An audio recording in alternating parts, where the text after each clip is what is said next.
অন্তর্বর্তী সরকারের অর্থ উপদেষ্টা ডক্টর সালেহ উদ্দিন আহমেদ বলেছেন, ফেব্রুয়ারিতে নির্বাচন হওয়া নিয়ে যে শঙ্কা তৈরি হয়েছিল তা দূর হয়েছে।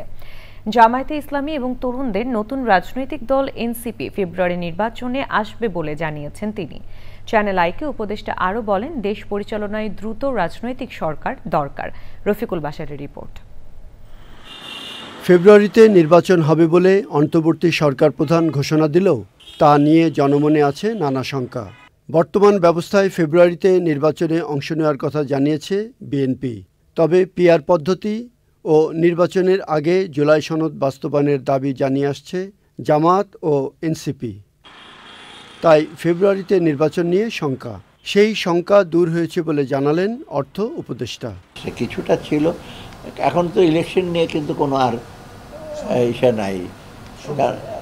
ওই যে পিআরআই বলছে তাই পিআরআই হয়তো আপার হাউসে হইতে পারতো, কিন্তু এখন আপার হাউসটা এখন তো এই সমস্ত করা ডিফিকাল্ট হবে। লোয়ার হাউসে পিআরআই তো বিএনপিও রাজি হবে না অন্য, আর আপার হাউসে বিএনপি মোটামুটি করতে পারে।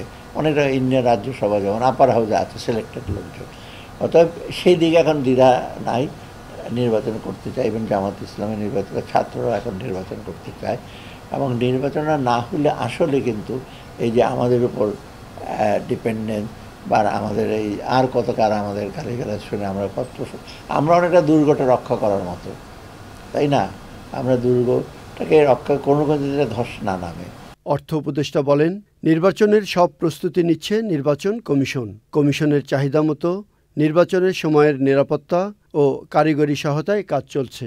প্রিপারেশন কিন্তু মোটামুটি ইলেকশন কমিশন কিন্তু কোয়াইট অ্যাক্টিভ। তারা যা এক্সারসাইজ করে, দু একটা ডেলিমিটেশনের এই ভাঙ্গা, তারপর রংপুর না কোথাও, ওগুলো ওরা সলভ করে দুটো ভাগ করেছে, আবার হয়তো ওরা ইসে করবে। আর এমনি টেকনিক্যালি আইন শৃঙ্খলা তো ঠিক হবে, মোটামুটি আইন শৃঙ্খলার ব্যাপারে যথেষ্ট, কারণ এখানে আর্মির একটা মেজর রোল থাকে। নির্বাচনের আগে আইন শৃঙ্খলা পরিস্থিতির উন্নতি হবে বলে আশা অর্থ উপদেষ্টা। তোমরা এটা ইসে করো। Rafiqul Bashar, channel I, Dhaka.